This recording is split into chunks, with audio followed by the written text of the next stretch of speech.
You think silence will bring peace. You think walking away will make them chase you. But when you and a dismissive avoidant both stop reaching out, it doesn't become a love story. It becomes a silent battlefield. Two people, both pretending they don't care, both missing each other deeply, and both too afraid to lose control first. And that's the tragedy. Not that love ended, but that fear spoke louder than connection. When both you and a dismissive avoidant stop reaching out, what unfolds isn't peace, it's a silent power struggle. It's two people standing on opposite ends of the same longing, pretending not to care. You, with your heart still open, but your hands tied by pride, them with feelings buried so deep they've convinced themselves they don't exist. This silence doesn't just happen, it's born out of exhaustion. You're tired of giving. They're afraid of receiving. And so both step back. And that's where the emotional standoff begins. At first, it feels like they've won. Their silence seems effortless. They post, they smile, they carry on as if nothing happened. You, on the other hand, feel everything. The urge to reach out burns in your chest. Your mind replays conversations. Their voice, the way they withdrew when things got too close. You tell yourself to stay strong, to not message, to mirror their indifference. But deep down, it doesn't feel natural. Because your love language was always connection and theirs was distance. What you don't see, though, is that behind their calm exterior lies a quiet fear, the fear of losing control. Dismissive avoidants often equate love with vulnerability. When they start to feel emotionally dependent on someone, they interpret it as danger. So when silence begins, they feel relief first. It feels like safety. The pressure of emotional intimacy is lifted, but relief isn't the same as peace. Relief is temporary, peace comes from healing, and avoidants rarely let themselves heal. As the days stretch into weeks, the silence grows heavier. You check your phone less, but your heart still listens for a message that never comes. They, too, notice your absence. They wonder why you stopped chasing, but their pride won't let them ask. That's where the true power struggle hides, in the waiting, each side waiting for the other to break the silence. Both secretly wanting the same thing but unable to admit it. For you, silence begins as suffering but slowly turns into strength. There comes a point where you realize that this emotional tug of war doesn't lead to connection, it only leads to depletion. You begin to shift from missing them to understanding them. You start to see that their silence isn't about you not being enough. It's about their fear of closeness, their discomfort with emotional intimacy. And that realization becomes your first taste of emotional freedom. For them, the shift is slower, more silent, and more painful in the long run. They don't react immediately because they're experts at distraction, work hobbies, casual interactions. But emotional suppression has an expiration date. Eventually, memories slip through the cracks of their avoidance. A familiar song, a quiet night, a small reminder, and suddenly they feel the loss they thought they'd outrun. That's when the silence starts to haunt them. You see, this power struggle isn't about who reaches out first. It's about who faces their emotions first. You face yours through reflection, healing, and acceptance. They avoid theirs through distance, denial, and delay. And that's what determines the real winner in this unspoken war. Not the one who stays silent the longest, but the one who grows through the silence instead of hiding behind it. Eventually, the silence stops feeling like punishment. It becomes a teacher. It shows you where your boundaries are, where your wounds still bleed, and where your power truly lies, not in making someone come back, but in no longer needing them to. The dismissive avoidant may still run from intimacy, but you've learned something they haven't. Real power is not found in control, but in peace. And when silence teaches you that lesson, the power struggle ends, not because they surrendered, but because you did to yourself. Dismissive avoidants are masters of disguise when it comes to emotional control. When the silence begins, they seem unbothered, composed, and almost peaceful. You look at them and wonder how they can detach so easily while you're drowning in the weight of everything unsaid. But what you see on the surface is not the truth. Their calm is a cover, a well-rehearsed act learned from years of emotional self-protection. It's not that they don't feel, it's that feeling scares them. Vulnerability feels like exposure, and exposure feels unsafe. So instead of expressing pain, they hide behind logic, routines, and distractions. They make it look effortless because detachment is their comfort zone. In the early days of silence, a dismissive avoidant convinces themselves that this distance is good. They tell themselves, I needed space, or this is better for both of us. They rationalize the disconnection to avoid confronting their emotions. It's a coping mechanism that developed long before you entered their life, often rooted in childhood where emotional closeness was inconsistent or overwhelming. They learned early on that emotions bring chaos, that attachment means potential loss, and that the only way to stay safe is to depend on no one. So when they appear calm after you both stop contacting each other, it's not serenity, it's emotional shutdown. But calmness built on avoidance doesn't last. Avoidance can only suppress their feelings for so long before reality starts to seep through. Late at night, when distractions fade, they start to feel what they've buried. The memories, the comfort, the sense of safety you gave them, all of it begins to echo in the silence. But they fight those emotions back down. They'll scroll through their phone, watch something meaningless, or dive into work. Anything to keep their mind from wandering back to what they're trying not to feel. This internal tug of war is constant. They want connection, but they fear it at the same time. Meanwhile, you interpret their calm as indifference. You think they never cared, that the bond was one-sided, but what you don't see is the turmoil they're hiding behind that calm. They are not built to process emotions in real time. Their instinct is always to retreat first and think later, and that's why they can walk away so easily. Not because you meant nothing, but because avoidance is how they maintain control over feelings they never learned to manage. Their emotional system is wired for self-preservation, not partnership. As time passes, their calm begins to shift. It turns into emptiness. The things that once distracted them stop working as well. That quiet voice they've ignored for so long starts to speak louder. It says, "You pushed away someone who made you feel seen," but avoidants don't like facing regret, so they'll bury it again, sometimes convincing themselves you would have left anyway. This is how they cope, rewriting the story so they don't have to face their emotional wounds. What's tragic is that many avoidants believe their calm is strength. They think emotional detachment equals resilience, but real strength isn't in suppression, it's in feeling and still choosing connection. Their version of calm is self-protection masquerading as power. It keeps them safe, yes, but it also keeps them lonely, because no matter how calm they appear, no matter how unaffected they seem, every avoidant eventually faces the quiet realization that their defense mechanisms cost them the very closeness they secretly crave. And you, the one who cared, must remember that their calm is not a reflection of your worth. It's a reflection of their fear. You're not witnessing peace. You're witnessing emotional paralysis. The difference is you can heal through feeling. They can only heal through facing what they've been running from. So while they sit in silence, pretending they're fine, understand this, their calm isn't closure. It's a temporary escape from the truth that someday, when the distractions fade, will demand to be felt.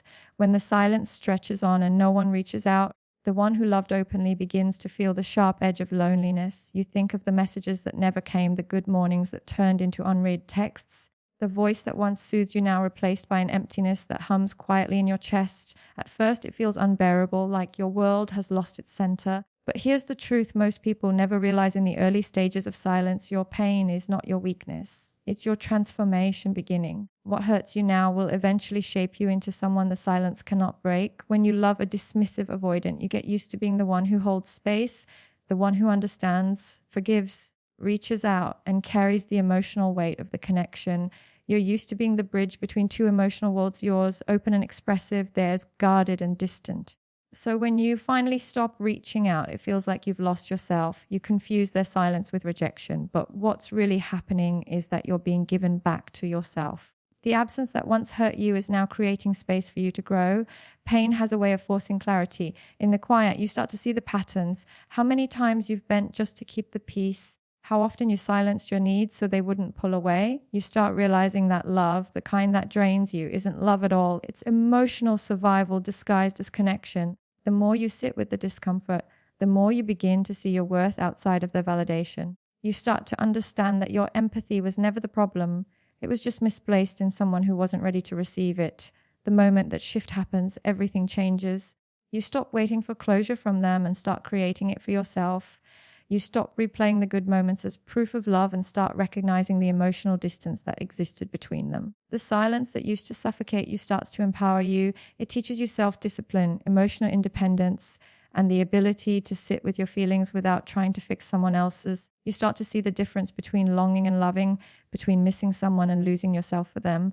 As you reclaim your power, you also begin to forgive, not because they deserve it, but because you deserve peace. Forgiveness doesn't mean welcoming them back. It means releasing the hope that they'll ever be who you wanted them to be. You learn that your healing isn't about proving your worth to them. It's about remembering it for yourself. The silence becomes your mirror, showing you how deeply you've ignored your own needs while chasing emotional crumbs from someone too afraid to give you more. And here's the beautiful irony. The same silence that once broke you becomes the reason you rise. You start focusing on yourself again, your passions, your peace, your boundaries. You rediscover the parts of you that existed before the emotional exhaustion. And with each day, your energy shifts from pain to power. You no longer crave the validation, you crave your own growth. You no longer wish for them to return. You wish to never lose yourself again for anyone. This is how pain turns into power, not through revenge, not through pretending you don't care, but through self-awareness. You realize that what you once called love was often you trying to heal someone else's wounds at the expense of your own.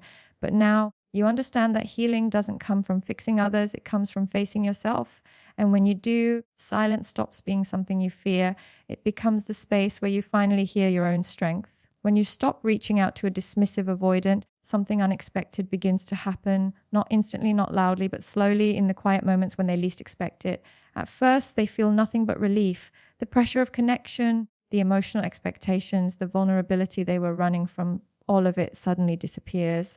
They tell themselves this is what they wanted. They convince their mind that distance equals peace.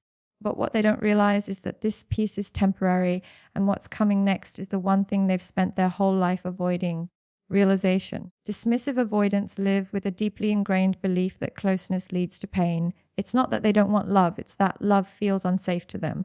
When they pull away, they feel in control. They mistake emotional distance for stability. So when you finally match their silence, they initially feel validated. See, I was right to pull back. They didn't care that much either. That's how they protect themselves from guilt. But as time passes, that story begins to fall apart, because the truth is they did notice your absence. They just didn't know how to face it. Avoidants are used to being chased. They subconsciously depend on others to maintain the connection, even while claiming they don't need anyone. When you were the one reaching out, apologizing, explaining, and waiting, you were feeding their illusion of control. But when that stops, when you stop, it shakes something deep within them. Suddenly, the dynamic shifts. The silence that once brought them relief now starts to feel uncomfortable. The absence of your energy, your warmth, your presence, it becomes undeniable. At first, they try to rationalize it away. They tell themselves you've moved on, that it's for the best. But human connection doesn't disappear just because it's inconvenient. The emotions they've buried start surfacing quietly, subtly, and then all at once. A song reminds them of you. A place, a smell, a phrase. Suddenly you're in their mind again, uninvited. But instead of reaching out, they fight the urge. They rehearse conversations in their head. They type messages and delete them. Because reaching out would mean admitting vulnerability, and for them, that feels like defeat. Their realization comes in fragments. They start seeing how you were patient when they were distant. They remember your softness, the way you tried to understand them when they couldn't even understand themselves. They realize that your silence now isn't manipulation, it's acceptance. And that acceptance hurts more than anger ever could, because it means you're no longer trying to fix them. You've finally let go. And that's when the regret begins to surface, not just for losing you, but for recognizing what they pushed away. They begin to understand that you weren't trying to control them, you were trying to connect. They start to see that what they once called pressure was actually love. What they once called space was avoidance. It's a painful awakening, because they finally see the difference between solitude and loneliness. And now they're feeling the latter. This realization doesn't always lead to action. Some avoidants never reach out. They stay trapped behind their emotional walls, replaying memories they'll never admit they miss. Others do reach out, but by then the dynamic has changed. You've grown, you've healed. You're no longer waiting for their recognition or apology. You've already moved beyond the version of yourself that once begged for their attention. So the avoidance realization, though late, becomes inevitable. They learn, often in silence, that indifference was never power, it was fear. And your silence, the one they thought would make you fade, becomes the thing that finally exposes their truth. They realize that they didn't lose someone who needed them. They lost someone who was willing to love them despite their walls. And that realization doesn't just sting, it lingers, because now they know what they pushed away was real, and they may never find it again. In the final stage of silence, something profound happens, a quiet shift that separates two paths forever. The silence that once felt unbearable to you begins to transform into freedom, while for the dismissive avoidant, it slowly evolves into regret. This is the point where both of you feel the weight of your choices, but in completely different ways. You rise, they reflect. You heal, they hide. It's no longer about who reaches out first. It's about who grows from the silence and who remains trapped in it. For you, the silence becomes sacred. It stops feeling like punishment and starts feeling like peace. You no longer check your phone every few hours, no longer replay the last conversation in your mind. Instead, you begin to appreciate the stillness. You start to see that the absence of chaos is not emptiness. It's clarity. You notice how your energy feels lighter, how your thoughts become your own again, how your emotions no longer depend on someone else's response. You begin to see that love should feel safe, not uncertain. That realization frees you more than any closure ever could. You start focusing on yourself, your goals, your healing, your joy. What once felt like loss now becomes liberation. You stop romanticizing the past and start understanding it. You see that what you were calling love was often you holding on to potential, not reality. You were waiting for the avoidant to meet you halfway. But now you see that some people never will, not because you're unworthy, but because they're unready. And in accepting that, you take your power back. You no longer chase validation from someone emotionally unavailable. You give it to yourself. That's when freedom truly begins. For the dismissive avoidant, however, silence becomes something very different. It begins as comfort. They believe they've escaped emotional pressure, that the distance has brought peace. But as time moves on, that comfort turns into a haunting kind of stillness. The space that once felt safe now feels hollow. The quiet that once protected them now reminds them of what's missing. They start to feel the weight of the bond they dismissed. It's not an instant regret. It creeps in slowly through flashes of memory, through moments of solitude, through the echo of your presence that lingers long after you've stopped trying. At first, they tell themselves they're fine. They distract themselves burying emotion under productivity or casual interactions, but the truth always finds its way through, and when it does, they realize something painful. Your silence didn't mean indifference. It meant growth. It meant that you finally stopped trying to pull love from someone who feared giving it. They realized that while they were busy protecting themselves from vulnerability, they ended up protecting themselves from love itself. That's the moment regret begins to bloom. Regret for not appreciating your effort. Regret for mistaking care for control. Regret for pushing away someone who only wanted to understand them. But the hardest part for them is that by the time they realize all this, you've already changed. The version of you who tolerated confusion, who settled for crumbs, who kept waiting for them to come back, that version no longer exists. And that's the cruel beauty of healing. You outgrow the very things you once thought you couldn't live without. So while they wrestle with their silence, you learn to dance with yours. You turn your wounds into wisdom, your longing into lessons, your love into self-respect. They, on the other hand, begin to feel the echo of your absence, not because they suddenly know how to love, but because they finally recognize what love felt like through you. In the end, the silence divides into two truths. For you, it becomes freedom, the peace of knowing you chose yourself. For them, it becomes regret, the pain of realizing they lost someone who truly saw them. And that's the final chapter, the one where you walk away not bitter, not broken, but beautifully free, while they remain haunted by the sound of everything they never said.